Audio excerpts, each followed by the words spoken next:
तो आज मैं आप लोगों को अकाउंटिंग स्टैंडर्ड्स, जो इम्पॉर्टेंट अकाउंटिंग स्टैंडर्ड्स है, सीएमए इंटर के लिए इम्पॉर्टेंट है, ग्रुप 1 पेपर 5 फिनेंशियल अकाउंटिंग, जिसको शॉर्ट में FAC बोला जाता है।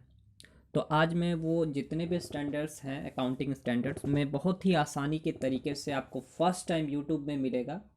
आप इस वीडियो को शुरू से लेकर आखिर तक देखेंगे, एंड तक देखेंगे और ज़्यादा से ज़्यादा अपने फ्रेंड सर्कल में शेयर करेंगे और चैनल को सब्सक्राइब जरूर करेंगे और बेल आइकन पर प्रेस करेंगे।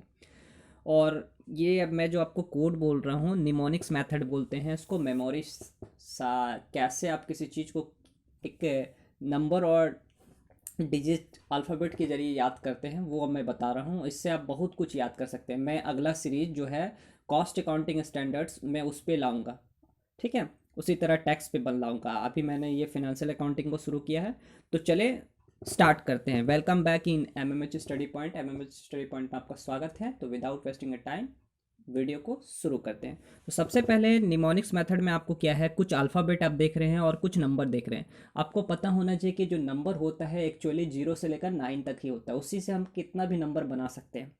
और ये मैंने कुछ जो अल्फ़ाबेट लिखे हैं, ये कैसे होता है। सपोज़ एक है, तो एक मान लीजिए एक एक मार्कर पेन एक की तरह है, उसके ऊपर एक दूसरा मार्कर पेन रख देंगे तो वो टी बन जाएगा। फिर इसी तरह एक है, फिर उसको हम घुमा देंगे तो वो डी बन जाएगा। तो यानी एक का कोड क्या है, टी और डी। मतलब एक को टी के शेप में भी किया जा सकता है, डी के शेप में भी किया जा सकता है। यानी आप जो नंबर है एक डिजिट, उसका कोड क्या है, वो टी और डी है।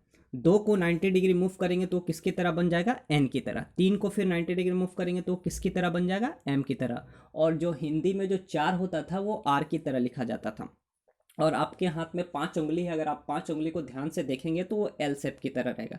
6 को एक बार उल्टा और एक बार सीधा करेंगे तो वो जी बन जाएगा और जे बन जाएगा। और आपको साथ में याद क्या रखना है, CH और SH। अपना मन से इसको एक साथ याद रखना है। यानी 6 का कोड ये है। फिर 7, अगर एक उल्टा एक सीधा साथ लिखते हैं, एक उल्टा साथ लिखते हैं, तो वो क्या बन जाता है, के बन जाता है। और हिंदी में के को क जो है वो के से भी लिखा जाता है और सी से भी लिखा जाता है, ठीक है। और 8 रोमन 8 लिखेंगे, रोमन 8।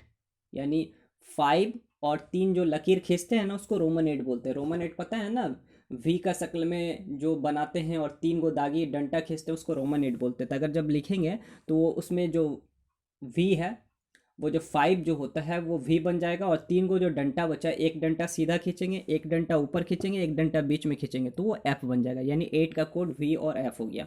9 को अगर मिरर में देखेंगे तो वो पी बन जाएगा, और उसको जब उलट देंगे तो क्या बन जाएगा, बी बन जाएगा। यानी 9 का कोड पी और बी है। जेड को हम लोग जीरो को किससे लिखते हैं, जेड को। जीरो का स्पेलिंग क्या होता है, जेड से होता है। तो यानी जीरो का कोड जेड है और जेड को अपोजिट करेंगे तो क्या बनेगा, एस। तो सिंपली आपको यही याद रखना है। आप इससे बहुत कुछ बना सकते हैं, वन से लेकर के जो आपको बोला ना, 1 2 3 4 5 6 7 8 9 और ज़ीरो। ये जिसका ये जो जीरो का कोड क्या है, जब आपको दिखेगा जेड और एस तो उसका मतलब ज़ीरो।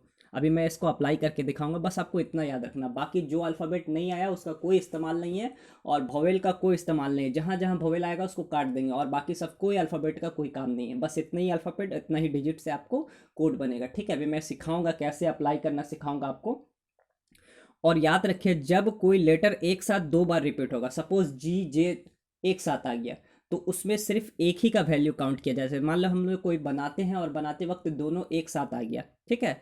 जी भी आ गया, जे भी आ गया, एक ही साथ दोनों आ गया। जैसे फॉर टी टी, तो टी टी में जो टी 1 का कोड होता है और 2 बार टी आ गया तो उसमें एक ही पकड़ा जाएगा। 2 बार टी का वैल्यू 1 1 नहीं लिखा जाएगा, बल्कि क्या लिखा जाएगा, 2 बार एक साथ कोई भी अल्फ़ाबेट एक साथ 2 बार आ जाएगा तो उसको एक ही में काउंट किया जाएगा। जो जिसका कोड होगा, जैसे टी का कोड 1 होता है, 2 बार टी आया तो भी उसको 1 ही पकड़ेंगे। तो अभी चले मैं बताता हूँ आपको।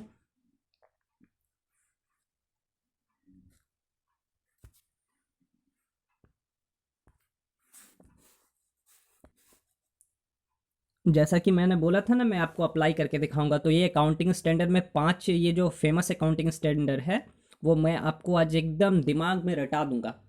डिस्क्लोजर ऑफ अकाउंटिंग पॉलिसी, तो यानी जो इस अकाउंटिंग पॉलिसी का डिस्क्लोजर कौन करते हैं, जो टाई पहने हुए लोग होते हैं ना वही करते हैं। टाई पहने हुए लोग क्या करते हैं, डिस्क्लोजर ऑफ अकाउंटिंग पॉलिसी। तो टी का कोड 1 हो गया। आई का कोड मैंने आगे समझाई, कोई भी वोवेल आएगा उसका कोई वैल्यू नहीं है, वो कट जाएगा। आई भी कैंसिल, ई भी कैंसिल, यानी टी का कोड क्या हुआ 1। यानी अकाउंटिंग स्टैंडर्ड 1 में किसका जिक्र किया गया है, क्या आता है, डिस्क्लोजर ऑफ अकाउंटिंग पॉलिसीज। यानी डिस्क्लोजर ऑफ अकाउंटिंग पॉलिसी कौन बनाता है, तो जो टाई पहने हुए लोग होते हैं वो बनाते हैं। वैल्यूएशंस ऑफ इन्वेंट्रीज, मैंने पूछा आपसे कि क्या आपने वैल्यूएशन ऑफ इन्वेंट्री किया है, तो आपने कहा नो। तो नो का मतलब एन ओ, तो एन का कोड क्या है, इससे पहले मैंने दिखाया था, जिसने नहीं देखा होगा वो पहले देख लेंगे अच्छे से कोड। एन का कोड 2 होता है, और ओ जो है वो वोवेल है, उसका कोई भी वैल्यू नहीं है। यानी अकाउंटिंग स्टैंडर्ड 2 में क्या होता है, वैल्यूएशंस ऑफ इन्वेंटरीज। फिर है कंस्ट्रक्शन कॉन्ट्रैक्ट्स।